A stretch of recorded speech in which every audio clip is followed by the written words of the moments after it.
안녕하세요. 에브리무비인 마인드입니다. 이번 영상에서는 아래 영화들의 스포일러가 포함되어 있습니다. 고어, 그러니까 잔인하고 폭력적인 요소들은 많은 창작물들에서 어렵지 않게 찾아볼 수가 있습니다. 쿠엔틴 타란티노 감독의 영화들이 대표적인데요. 2003년에 개봉한 킬빌 1부에서 날카로운 일본도를 사용한 결투 장면들이 그 예입니다.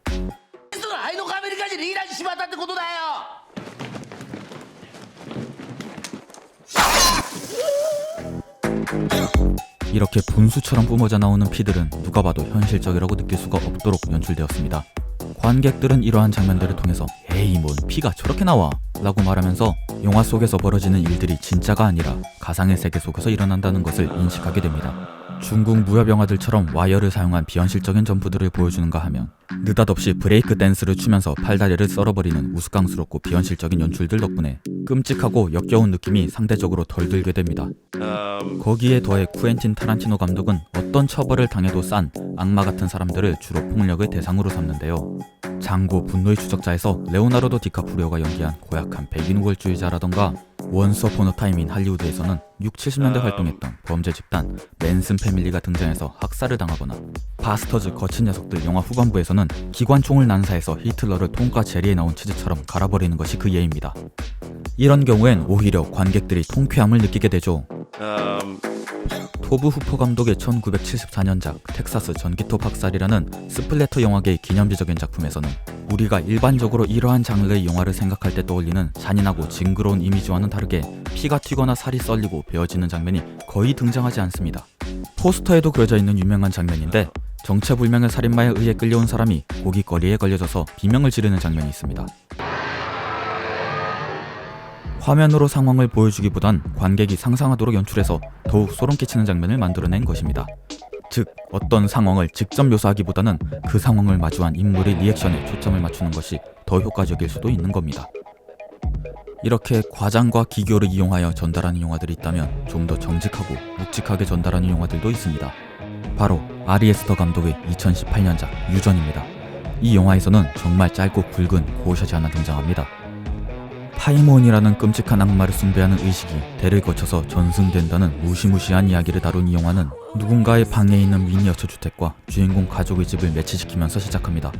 주택의 디자인을 본다면 천장이 엄청 높아서 그 안에 사람들이 땅딸막하고 하찮은 것처럼 보이는 데다 지평선이 보이지 않을 정도로 우거진 숲속에 세워진 주택과 우중충한 페인트와 원목의 색깔들, 조명이 거의 없는 어두침침한 집안 분위기들이 어딘가 답답하고 무기력한 감정을 전해줍니다. 사실은 모든 것이 악마의 계획이었고 영화 속 인물들에겐 자유의지라는 것이 존재하지 않았으며 그저 악마의 소꿉장난에 이용된 체스말들에 불과했다는 것을 암시하는 것이죠. 영화가 시작되고 약 36분쯤에 아이의 머리가 절단되어 아스팔트 도로에 널브러져 있고 벌레들이 그 위를 기어다니는 끔찍한 샷이 등장합니다.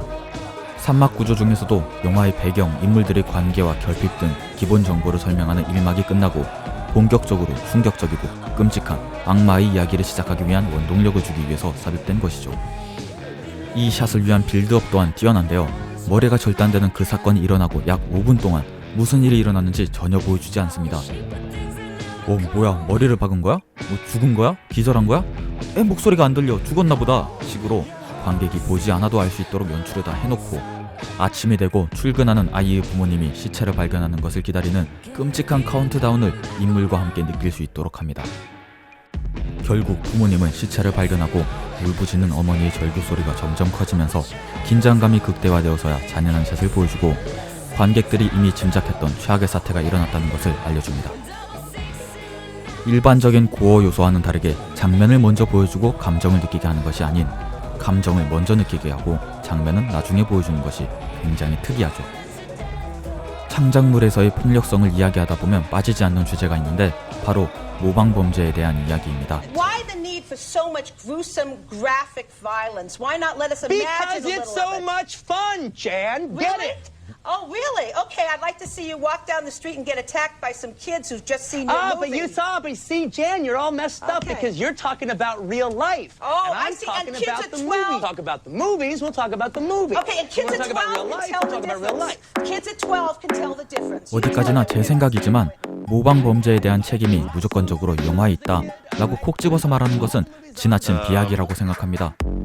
여기 직접적으로 영화가 거론되었던 몇몇 사례가 있습니다. 2012년 미국 콜로라도주에서는 머리를 붉게 염색하고 자신을 조커라고 주장하는 24세 남성 제임스 홈스가 다크나이트 라이즈를 상영 중이던 영화관에 들이닥쳐 총기 난사를 벌였던 사건이 있었습니다.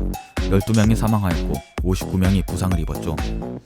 2003년에는 영화 매트릭스를 보고 스스로가 매트릭스 속에 갇혀있다고 생각한 19세 남성 조시 쿡이 영화 속에 등장한 12게이지 산탄총으로 부모를 살해한 사건도 있었습니다. 이러한 사례들이 있는 이상 영화가 불러올 수 있는 부정적 파급력들에 대해 생각하지 않을 수가 없지만 이런 모방범죄에 대한 주제를 다룰 때 범인의 정신적 상태, 대인관계, 살원 환경 등이 간과되는 경우가 많습니다. 범죄의 직접적인 원인을 분석하는 데 있어서 사회적 제도에 대한 불만 또는 대인관계에서의 어려움 또는 심각한 정신질환 등의 문제들보다도 영화를 보는 것이 더 중시될 수 있을까요? 그렇다면 폭력적인 영화를 만들지 못하도록 검열과 통제가 강화된다면 이러한 범죄가 사라지게 될까요? 저는 모방범죄를 없애는 것은 사실상 불가능하다고 생각합니다. 우리가 해야 할 것은 최대한 범죄가 일어나지 않도록 사회의 시스템을 정비하는 일이죠. 극심한 스트레스, 정신질환 또는 사회에 대한 불만이 누적된 상태에서 범행을 저지르려고 마음을 먹었을 때 영화는 그 범행의 모양새 또는 영화 속 캐릭터와 비슷하게 분장하는 정도의 영향을 끼칩니다. 범죄는 단순히 영화를 보는 것만으로 일어나는 것이 아니라 여러 가지 복잡한 문제들로 인해 위태로운 상태에 처해 있는 사람이 어느 순간 자제력을 잃게 되었을 때 발생하는 것입니다.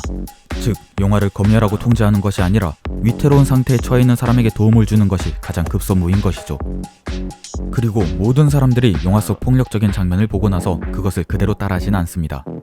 영화 속에서의 살인이 통쾌하고 즐겁고 멋지거나 낭만적이게 그려지더라도 우리는 이미 실제 살인이 통쾌하고 즐거운 것이 아니라는 것을 인지하고 있기 때문입니다. 모방범죄를 막기 위한 가장 중요한 방법은 무엇보다도 영화를 보는 관객 스스로가 영화 속의 이야기가 가짜라는 것을 정확히 인지하고 봐야 한다는 것입니다. 참을 수 없는 존재의 가벼움이라는 책을 쓴 체코의 작가 밀란 쿤데라는 이렇게 말했습니다. 소설은 도덕적 판단이 중시된답니다. 여기에서 소설이라는 단어는 연극, 영화, 그림, 만화 등 예술을 뜻하는 모든 단어로 치환될 수 있습니다. 우리가 살아가고 있는 세상에는 여러 가지 복잡한 문제로 가득 차 있어서 무언가를 깊게 관찰하고 사유할 시간조차 부족합니다.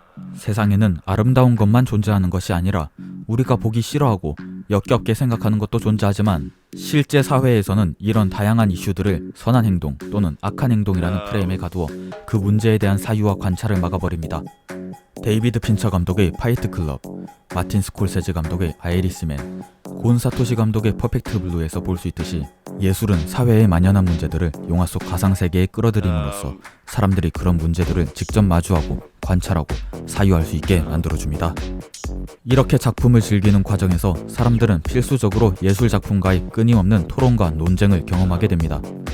뭐야, 저래도 되는 거야? 충분히 그럴 수 있지. 아이고, 저건 좀 선을 넘었는데. 이해는 되지만 너무 극단적이다. 마치 펜싱 경기를 하듯이 끊임없이 이어지는 작품과의 토론과 논쟁, 그리고 싸움. 이것이 바로 사람들이 예술에 끌리게 되는 이유라고 생각합니다. 인간의 자유의지, 육체와 영혼, 원인과 결과의 관계에 대한 물음을 계속해서 던지는 워쇼스키 자매 감독의 매트릭스. 대한민국 역사의 전환점이 된 12.6 사건을 블랙 코미디로 풀어낸 임상수 감독의 그때 그 사람들처럼 현실에서 분리된 완전히 새로운 세계관을 구축하고 그 속에서 실제 사회의 다양한 이슈와 문제점, 상황과 사건들을 사유하고 관찰하는 것이죠. 이번 영상에서 설명드린 폭력적인 요소 외에도 다양한 요소들이 합쳐져서 하나의 예술 작품을 구성합니다. 여러분은 예술의 어떠한 요소에 끌리게 되나요? 여러분은 어떠한 요소와 싸우게 될 때 가장 열광하게 되나요? 지금까지 에브리무비인 마인드였습니다. 저는 공부를 위해 영상을 제작하고 있으며 여러분도 제 영상을 통해 공부를 하는 시간이 되었으면 좋겠습니다. 감사합니다.